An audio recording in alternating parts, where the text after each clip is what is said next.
In this guide, I'll show you how to fix Apple Intelligence or Siri getting stuck on the wait on iOS 27 and later. Before we begin, make sure to like this video and subscribe to the channel with notifications turned on. It really helps support the channel and lets us know you'd like to see more tutorials like this. If you have any questions, leave them in the comments below, and I'll do my best to reply to as many as I can. Step 1. Update your iPhone. Open the Settings app, then go to General Greater Than Software Update. Make sure your iPhone is running iOS 27 or a newer version. If an update is available, install it first. Step 2.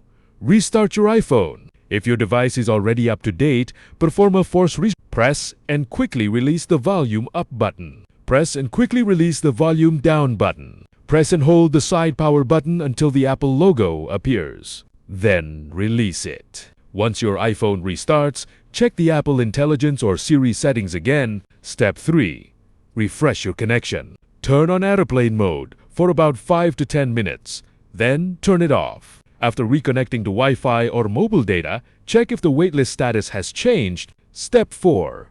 Check available storage. Go to Settings Greater Than General Greater Than iPhone Storage and make sure you have enough free space. If your storage is nearly full, delete any apps, photos, or files you no longer need. Step 5.